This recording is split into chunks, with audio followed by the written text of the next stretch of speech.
हाय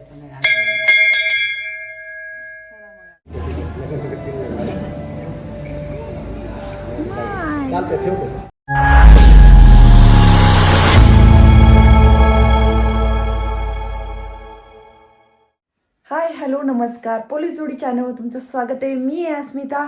आणि बऱ्याचशा तुमच्या DM कमेंट होत्या की मॅडम आईच्या हाताला काय झालंय आणि तुम्ही गावाकडे कसं केलात, कशामुळे, काय झालं काय नाही. तर आजचा व्हिडिओ हा गावाकडचा राहील आणि आईच्या हाताला काय झालं तर ते सर्व मी या व्हिडिओमध्ये सांगणार. तर व्हिडिओ शेवटपर्यंत पहा. आणि 4-8 दिवस झालं व्हिडिओ आले नाहीत, तर त्याचं कारण पण या व्हिडिओमध्ये मी सांगेल. तुम्हाला आमचे व्हिडिओ आवडतात त्याबद्दल तुमच्या मनापासून धन्यवाद. आणि आजचा व्हिडिओ आपण पाहूयात.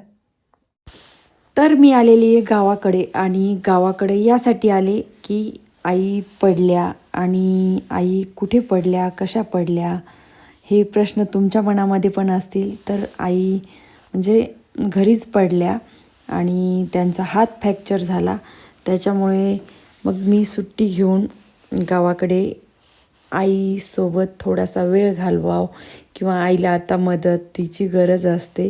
तशा वहिनी तर असतातच, पण मुलगी गेली म्हटलं की आईच्या चेहऱ्यावर हसू पहा कसं, कारण की वेदना तर भरपूर होतात. ते पहा बोटं वगैरे सुजलेले आहेत हाताचे. आणि तर त्यासाठी थोडंसं तिच्या मनाचा विरंगुळा, किंवा तिला थोडंसं बरं वाटावं, त्यासाठी मी सुट्टी घेऊन गेलेली. कारण की काम वगैरे नेहमीच चालू असतं आपलं. आणि विशेष म्हणजे पहिल्यांदा मी आर्या आणि शौर्याला घरीच सोडून गेले. आई पण म्हणत होती त्यांना का नाही आणलंस, तर त्यांच्या शाळा पण चालू होत्या आणि त्याच्यामुळं त्यांची शाळा बुडवणं योग्य नव्हतं. त्याच्यामुळं फक्त मीच गेले आईकडे. आणि आईला खूप छान वाटलं. म्हणजे प्रत्येक आईला मुलगी माहेरी आल्याच्यानंतर छानच वाटतं. तर माझ्या आईला काय वेगळं वाटणार आहे. आणि खरंच म्हणजे खूप दिवसाच्या नंतर मी राहिले. दीपावलीला गेलते 1 दिवस, त्याच्यानंतर आत्ता आईचा हात फ्रॅक्चर झाला म्हणून गेलेली. आणि आईसोबत असताना वेळ कसा जातो कळतच नाही. आणि खरंच प्रत्येक मुलीला चूल मूल म्हणजे घरदार संसार हे तर असतंच. पण ज्या आईनी वडिलांनी आपल्याला लहानाचं मोठं केले, तर त्यांच्या सुखदुःखामध्ये सर्वात अगोदर पळत जाणारी जे कोणी असेल ती फक्त एक मुलगीच असू शकते. कारण की मुली एवढा आईवडिलाला जीव कोणीच लावत नाही. कारण की मुलीला जेव्हा ती आई होते तर तेव्हा तिला कळते आईचा प्रेम, आईचा जीव आपल्यावर कसा असतो. कारण की आपण पण एका मुलीची आई झालेला असतो. तर त्यामुळे आईची जागा कोणीच घेऊ शकत नाही. म्हणजे जगामध्ये सर्व काही मिळतं, पण आई एवढं प्रेम करणारं कोणीच नसतं. कारण की प्रत्येकजण आपण जर कुठे गेलोत तर काय आणलं काय आणलं असे विचारतात घरी आल्याच्यानंतर. फक्त आईच म्हणती जेवण केलं का बेटा, जेवण कर. आणि त्याच्यामुळं म्हणजे आईचं मोल आपण शब्दात करूच शकत नाही. आणि मी माझ्या आईला काय म्हणत असेल आणि आई का हसत असेल, आई मला म्हणे आता हे पण व्हिडिओमध्ये दाखवायचं आहे का तुला. म्हटलं काय झालं दाखवलं तर. आणि त्याच्यामुळं मी हसत होते. मग काय दुसऱ्या दिवशी मस्त आईची वेणी वगैरे घातली, आईचे केस धुतले, आंघोळ घातली. कारण की आईच्या हातामुळे तिला केस वगैरे विसरता येत नव्हते. तर केलं. आणि इथे मला लहानपणीची आठवण आली. जेव्हा मी शाळेमध्ये जात होते तेव्हा आई सकाळी मला म्हणजे वेण्या घालायची, शाळेत आवरून द्यायची. म्हटलं आई लहानपणी तू माझं आवरत होती, आता तुझा हात फ्रॅक्चर झाला त्याच्यामुळं मी आवरते. आई म्हणली हो तेवढं आहे मात्र. आणि खरंच म्हणजे यामुळेच, आणि ड्युटी पण होती आणि आईमुळे पण, मी गावाकडे गेल्यामुळे पण आपले ब्लॉग आले नाही. पण आई असते. आणि म्हणजे खूप दिवस झालं मला म्हणजे आईकडं जायचं राहायचं. प्रत्येक वेळेस वाटतं कामं येतं, ड्युटी आहे, त्याच्यामुळं जात नाही माणूस. पण असं सुखादुःखाच्या वेळेस गेलंच पाहिजे. आणि त्याच्यानंतर मी 2-3 दिवस होते. मग दुसरे दिवशी मस्त आमच्या गावामध्ये महादेवाचं मंदिर आहे, तिथं त्यांना म्हणलं चला काकी आहेत माझ्या ह्या आणि माझी भाची शेजल, आम्ही महादेवाच्या मंदिरामध्ये आलो. दर्शन वगैरे घेतलं, कारण की आईला म्हणजे 4-8 दिवस झालं घरामध्ये तर थोडंसं बोर होतं आहे, कारण की आई आमच्या दर सोमवारी वगैरे महादेवाच्या मंदिरामध्ये जाऊन दर्शनाला जायच्या यायच्या. तर मग काकी, आई आणि शेजलसोबत मी पण गेले आणि खूप दिवसाच्या नंतर म्हणजे लहानपणी ज्या मंदिरामध्ये खेळायचं वगैरे, तर त्या मंदिरामध्ये आज आईमुळं येण्याचा योग मिळाला. कारण की प्रत्येक वेळेस मी कसं जाते माहेराला आणि लगेच येते, पण खूप दिवसाच्या नंतर मंदिरामध्ये जाण्याचं भाग्य लाभलं. आणि त्याच्यानंतर तिथं मंदिराच्या जवळच विहीर होती, तर लहानपणीची आठवण मस्त. मग त्या विहिरीमध्ये म्हटलं पाणी पण शेंदून पाहावं, आणि म्हणजे मोटर तर चालू होती तिथं, पण ते पाण्याचं मोह आवरला नाही, म्हणजे विहिरीमध्ये पाणी शेंदायचा. आणि मस्त असं शेंदलं पाणी, आणि आपण हाताने काढलेल्या पाण्याने हात धुणं किंवा पाणी पिणं ही गोष्टच वेगळी. घरी आले तर या दोघांनी काही कारनामा केलेला, आणि तो कारनामा म्हणजे अभ्यास ज्यांना त्यांना होमवर्क दिलं तर ते होमवर्क पूर्ण नाही केलं, आणि फक्त मी नव्हते 2 दिवस म्हणून खेळत बसले आणि टेस्टमध्ये मार्क कमी आले. असं काहीतरी झालं होतं यांचं, त्याच्यामुळे यांना पनिशमेंट भेटली. आणि त्याच्यानंतर लगेचच किसू भैया आला, आणि आम्हाला मग संध्याकाळी आम्ही बाहेर आलो जेवायला. आल्याच्यानंतर हे पहा, मामाची लाडकी भाची कशी मामाच्या कानामध्ये सांगायली. आणि जो ज्ञानू मामा आहे त्याच्यापेक्षा हा मोठा किसू मामा, आणि त्याच्या अगोदर मी, आणि आमच्या अगोदर आमची ताई. असं.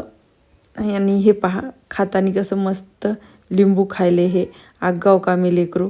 आणि म्हणजे घरामध्ये जी आमच्या रौनक असती, आणि मी 2-3 दिवस नव्हते, तर यांना मस्त वाटत होतं. अभ्यास नाही काय नाही, मज्जा करायला. सोनी मामी असल्यामुळं मी पण आईकडं बिंदास गेलेली. आणि हे पहा माझं सर्वात शांत लेकरू, आणि गुणी पण आहे, पण कधी कधी मस्ती धिंगाणा करते हे पण. आणि अशा प्रकारे आम्ही मस्त हॉटेलमध्ये जेवण वगैरे केलेलं, आणि 2-3 दिवसाच्या नंतर लेकरासोबत वेळ पण घालवला. माझी लेकरं माझी वाट पाहत होते, आणि जेवण वगैरे केल्याच्यानंतर आम्ही परत घरी आलोत. घरी आल्याच्यानंतर छान असे या साडीवर थोडेसे फोटोज व्हिडिओज काढले. आणि साडी कशी वाटते तुम्ही कमेंट करून नक्की सांगा. आणि तुम्हाला जर ही साडी पाहिजे असेल तर इंस्टाग्रामच्या पेजवर या साडीची लिंक पण दिलेली आहे मी, तिथून तुम्ही ऑर्डर करू शकता. दुसऱ्या दिवशी शौर्याच्या शाळेमध्ये हॅलोविनचा कार्यक्रम, म्हणजेच भूताचा डे, म्हणजे प्रत्येक मुलं मुली भूत होऊन येणार होत्या. आणि हा पहा आमची भूत कशी तयार झालेली. मस्त छान ड्रेस आणलेला, तिला छान तयार केलं, आणि मला तिने फोटो दाखवला, मम्मी अशी अशी लिपस्टिक लावा, मग ते रक्त वाटतं. आणि पहा कशी भीती घालत होती. आणि तिने जसं जसं सांगितलं तसं तिचं मेकअप केलं, आणि छान असं तयार होऊन पहा पप्पाला कशी भीती घालायला गेली. पप्पा झोपीतच होते, आणि पप्पाला भीती घालायली. आणि हे पण भिले, आणि म्हणते पप्पा मी आहे शौर्या, भिवू नका, असं म्हणून पप्पाला थोडीशी पप्पासोबत मस्ती केली तिने. आणि म्हणजे तुमच्याही म्हणजे मुलांच्या शाळेमध्ये असे कार्यक्रम असतीलच. एके दिवशी त्यांचं म्हणजे आपलं म्हणजे साऊथ इंडियन होतं, कधी म्हणजे वेशभूषा प्रत्येक देशातल्या प्रत्येक राज्याच्या कोणतेही करून यायचं. वेगवेगळ्या दिवशी वेगवेगळे होते. त्यांचा 8 दिवसाचा सप्ताह असल्यासारखा होता. आता त्यांची गॅदरिंग पण आहे, तर गॅदरिंगच्या दिवशी पण तुम्हाला छान असा ब्लॉग भेटेल पाहायला, शोरूचा डान्स वगैरे. आणि भाच्याचा पण आर्यनचा पण डान्स आहे. आणि अशा पद्धतीने ही पहा सर्वांनाच भीती घालायला प्रत्येकाच्या रूममध्ये जात होती. आणि ही पहा ज्ञानूमामा समोर बसलेला हॉलमध्ये ब्रश करत सकाळी सकाळी तुला भीती घालायली. ते म्हणते बाप्पा हे काय, बघणं ते कसं बघतंय तिच्या चेहऱ्याकडे. आणि त्याच्यानंतर सोनी मामीकडे गेली. सोनी मामी म्हणे मी तर भेलीच नाही. आणि सोनी मामी झाली की ऐश्वर्यानी आर्याला भीती घालायला आर्याकडे पळाली. व्हिडिओ करते बाळा मी.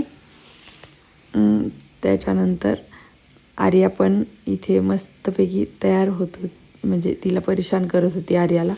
आणि आजचा तुम्हाला ब्लॉग कसा वाटला, आवडला का? आणि आमचं हे छान क्यूट असं भूत कसं वाटलं? आणि विशेष उद्याचा ब्लॉग पाहायला विसरू नका. आता आईची तब्येत पण छान आहे आणि मी पण गावाकडून इकडं आलेली आहे सासरी, म्हणजेच घरी आपल्या.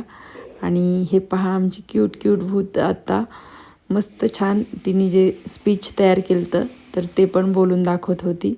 तुम्हाला आजचा ब्लॉग कसा वाटला, आवडला असेल तर लाईक करा, कमेंट करा. आणि जेही आपल्या चॅनलवर नवीन असतील तर त्यांनी चॅनलला सबस्क्राईब करायला विसरू नका. त्यानंतर उद्याचा ब्लॉग हा मस्त छान आहे, तर उद्याचा ब्लॉग पण पाहायला विसरू नका. आणि क्यूट आर्या आहे, शौर्य आहे का आर्यन आहे, या तिघांपैकी कोण क्यूट आहे आमच्या घरामध्ये तेही सांगा. आणि विशेष आई असती, म्हणजे आई आहे तर घर आहे असं नेहमीच म्हणतो. आणि त्याच्यानंतर हे क्यूट पिल्लू शाळेमध्ये सकाळी गेलं. तर भेटूया आपण उद्याच्या ब्लॉगमध्ये. तोपर्यंत bye bye, see you, bye.